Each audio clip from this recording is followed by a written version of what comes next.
It's the Real News Network. I'm Sharmini Pires coming to you from Baltimore. Last week, Britain's Labour Party made a rather surprising turnaround on Brexit by opening the door to the possibility of another referendum on Brexit. The Prime Minister's botched deal provides no certainty or guarantees for the future and was comprehensively rejected by this House. We cannot risk our country's industry and people's livelihoods. And so, if it somehow does pass in some form at a later stage, we believe there must be a confirmatory public vote to see if people feel that's what they voted for. Until now, the Labour Party leader, Jeremy Corbyn, took the position that the 2016 Brexit referendum, according to which the UK would leave the European Union, was going to be the position of the Labour Party. However, the recent departure of 7 Labour Party members over how the party was handling Brexit, and also recent allegations of anti-Semitism against the party, all led to the unexpected announcement by the Labour Party leader about favouring a second Brexit referendum. Is this a concession to the Labour Party dissidents and the Blairites in the Labour Party? That's a question we're going to take up with our next guest, Leo Panitch. Leo is a senior scholar and professor emeritus of political science at York University, and he is the author of the book, The End of Parliamentary Socialism, From New Left to New Labour. Thanks for joining us, Leo. Again, Sharmini. All right, Leo, let's start off with why did Jeremy Corbyn take this step to agree to a second referendum? They've been trying to balance those portions of the Labour Party which have been anti-EU, anti-joining Europe, going all the way back to the first referendum in 1975, when the party was split over this. So was the Tory party. Those splits in both parties have continued to this day. And in the context of the great crisis of the last 10 years, different elements have used it as a way of reviving the anti-European mood. Some of it in reactionary ways, some of it in ways that tie Europe, quite rightly, to the politics of neoliberal globalization that led to the crisis. There's always been these divisions in both parties, and certainly in the Labour Party. The manifesto that Jeremy Corbyn did so well on, for the many, not the few, in the last election, said that Labour would accept the outcome of the referendum. It did not say, however, that it would accept an outcome which would make Britain even more neoliberal. And since then, they've had to walk a tightrope. Corbyn has always made it clear that he doesn't want to leave on a racist, anti-immigration basis. He's always made it clear that Labour's position was in favor of a customs union. There was no walking away without an understanding that there would have to be a deal with the European Union of a kind that would be more or less progressive. So they've been consistent in that respect. And he, for a while, was being quite successful in avoiding taking a choice. The right wing of the Labour Party, the Blairites, joined by others who have starry eyes about Europe, who aren't necessarily Blairites, are strongly Remain, and so are a lot of the Labour Party members, especially in the South, and especially among younger people. And he was able to, by saying we want a certain type of linkage with the European Union, one that has a customs union as close to a single market as possible, the acceptance of the best rules as possible on human rights and labor rights, etc. He was able to, to make a bit of an appeal to those who actually want to remain. The same time, by saying we accept the outcome of the previous referendum, he was making an appeal to those who wanted to leave, many of whom represent constituencies who voted to leave and who are in danger of falling to a right-wing UKIP anti-immigrant appeal, which could be revived in a second referendum. Increasingly, we did well at that because, you know, if you were going to vote one way or the other, you might as well vote for this Corbyn line, which was closer to Europe than the Tories, and yet was closer to leaving on good principles.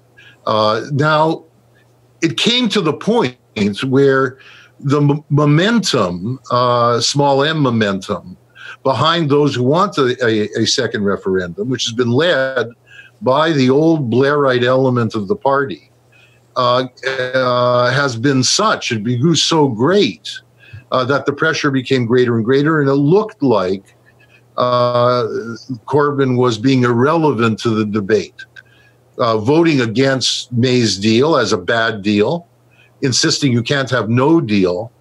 But then what? The party conference had said, we want a general election. And if we have a general election, Labour will negotiate a progressive break with Europe, one that will leave a very close tie. That was their position. It said, though, that failing all other options, everything's on the table, which everyone took to mean and did mean, even a second referendum. And that's what they finally opted for. They tried to bring down the government after she was so massively defeated in Parliament when she brought this deal to Parliament. And the Tories then voted, those who had dissented from her deal, with the right-wing rump of Northern Irish MPs that are supporting her as well. They immediately closed ranks, as of course they would, since the last thing they want is a socialist in number 10. So the election didn't become possible. And in that context, the pressure to say, okay, we have no option. Either it's going to be either a bad deal or even worse, no deal at all. We and the no election, the pressure on Corbyn to come out for a way of calling for a second referendum became great. No doubt these MPs leaving was a factor, but I don't think that it may have affected the timing. But I think the dynamic was in this direction in any case. Just to be very clear, all they're really saying is that they're going to put an amendment which will say that we want a referendum if this bad deal of May's goes through, or if no deal is what's on the cards, and they'll put that as an amendment. And if that amendment isn't accepted, they will possibly abstain on whether to accept May's deal. If they abstain, then there'll be enough votes for May's deal to go through. But Labour's position would have been, this is a bad deal, and this should be considered illegitimate unless you have a second referendum or an election. All right. In that way, you may see May's deal going through. All right, Leo, Prime Minister Theresa May has been very busy negotiating the new and improved version of the Brexit deal. Should it be rejected outright, or is there anything in it worth voting for? No, all it does is kick the can down the road. She is promising the unions and Labour MPs that she would guarantee certain labor rights. But really all her deal does is guarantee Europeans living in the UK and UK citizens living in Europe that their rights will be grandfathered. All the rest is going to be negotiated. There will be a trade arrangement which will continue, which is a customs union, until the negotiations are settled. The Tory far right doesn't want a customs union. Labour wants a permanent customs union settled beforehand. And she's not giving in to that. She wants everything kicked down the road. So in that sense, what Labour is calling for is a set of guarantees that there will be a customs union permanently. The Tory Brexiters don't want a customs union for all, and what they're afraid is that the temporary one that would continue while she's negotiating would be continued forever because of the problem with Northern Ireland, with the border.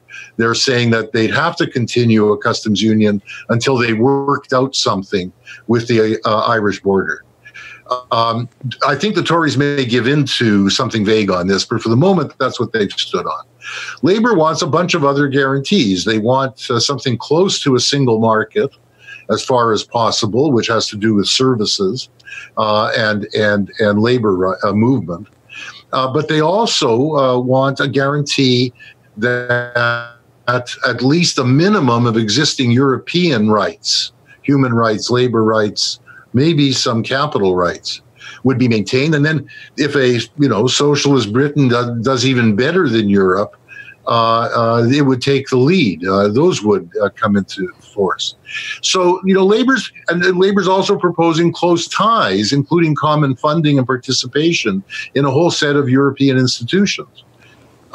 Education, environment, industrial relations, also security apparatuses. Those are the conditions that they're putting on for what they would accept as an acceptable deal. If those aren't met, then they will say any deal that it passes Parliament would have to go to a referendum, or if there's no deal, that too would have to go to a second referendum. So you see, it could get through. Labour would be covering their rear end, if you like, both with those who wanted a second referendum and with those who wanted to stay close to Europe by taking this tactical choice. It may still be only a tactical choice that Labour's making. I think that this leadership, and of course the Leave MPs and the unions, could accept May's deal only because it kicks everything down the road. And then they would hope that there would eventually be an election and Labour would be able to negotiate a much better arrangement with the European Union. All right, now let's go back to this issue of the dissidents from the Labour Party. Corbyn's campaign slogan, which was Labour for the many, not the few, really caught on. It was a uniting kind of a slogan. And he was doing very well with that slogan, even after having lost the last election. And there was a lot of organizing behind it, Momentum and others.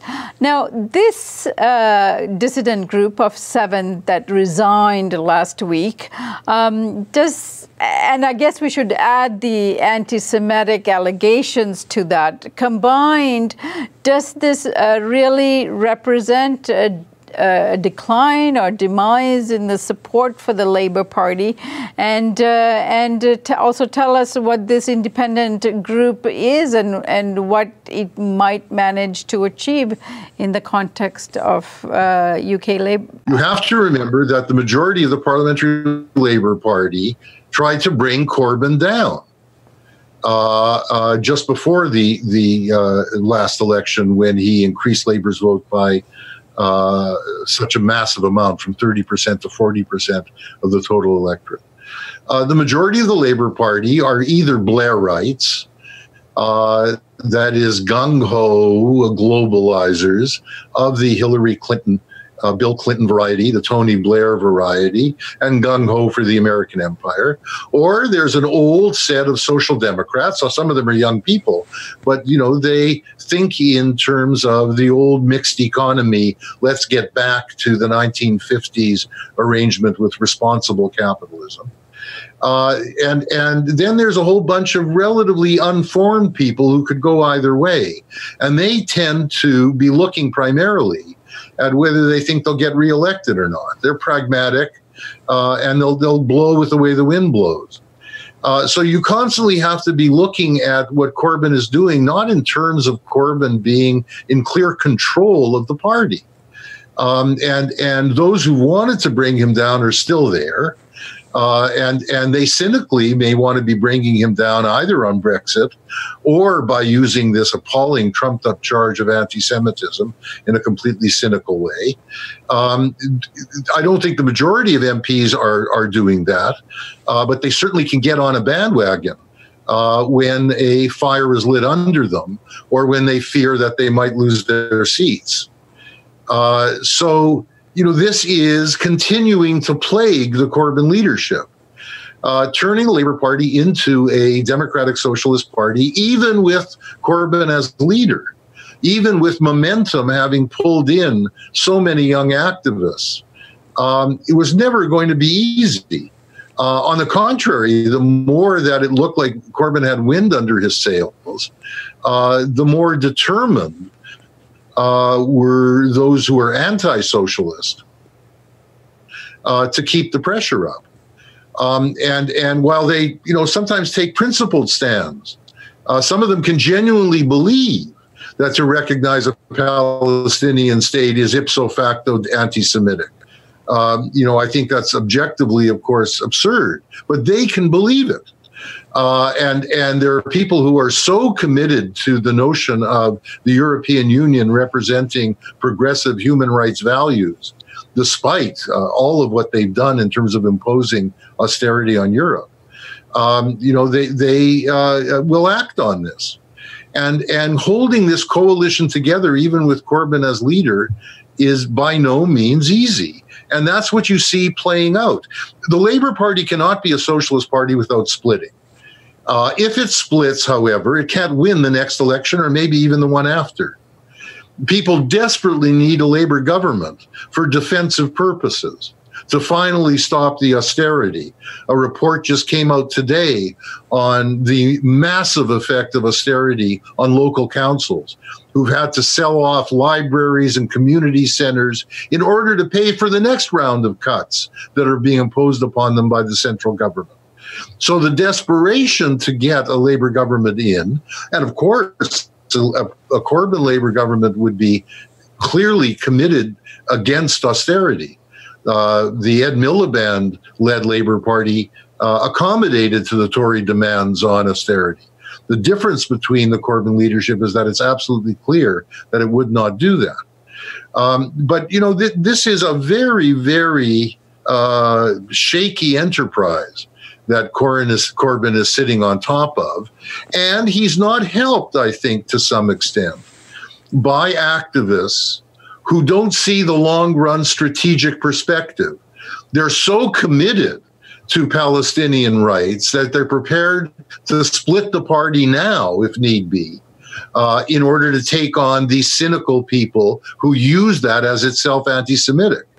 And whether it's worth having this fight at the moment, they're not thinking about. They're acting on principle. Similarly with Brexit, there are some people who are so in favor of the European Union that they aren't strategically thinking, or so against the European Union either way. They aren't strategically thinking in longer run terms, in terms of, well, even if we left, we still would be facing the main opponents to a socialist Britain inside Britain itself and in our links with the American empire. So, getting out of Europe in a progressive way doesn't necessarily mean that you're able to do what you want in the world. Far, far from it. So I don't think people are holding on to and this, I'm talking of activists now, who are strongly supportive of Corbyn. They can also screw things up by not looking in a strategic way. Now, it's true, if Corbyn is not giving them clear leadership in this respect, then he can be really judged as a failure. No greater point of that, Leo, than when the Treasury of the United States actually asked the Bank of England to freeze the accounts of Venezuela, their gold holdings at the Bank of England. And quickly, the UK complied with that request, strengthening the point you're making, which is that the American empire has a grip on the UK without the EU. Right. And you can then see why it must be the case that the security apparatuses are doing what they can to undermine Corbyn from at levels we can't see. I don't want to engage in a conspiracy theory, but it's very much the case, obviously, that a government that is doing everything it can to bring down Maduro doesn't want a leader of the British Labour Party going into number 10 who has spoken well of the Chavez experiment, just as the Israeli government, and it's to be expected, and the Mossad it's their job to be looking at who might become head of a major political party or head of a state who would be sympathetic, as Corbyn has not backed down at all, on recognizing a Palestinian state. This is a very, very ugly international world that we're talking about. It's not a matter of conspiracy. It's a matter of real forces at work, which are pro-capitalist and anti-capitalist. All right, Leo, let's leave it there for now. We will probably be back to you next week as this vote for the new Brexit deal goes forward. And apparently, Theresa May is expected to make some concessions to Labour there. Look forward to speaking with you then, Leo. Keep up the good work, Sharmini. And that was Leo Panitch joining us. And Leo is a senior scholar and professor emeritus of political science at York University. And he's also the author of the book, The End of Parliamentary Socialism, From New Left to New Labour. Thanks again, Leo, and thank you for joining us here on the Real News Network.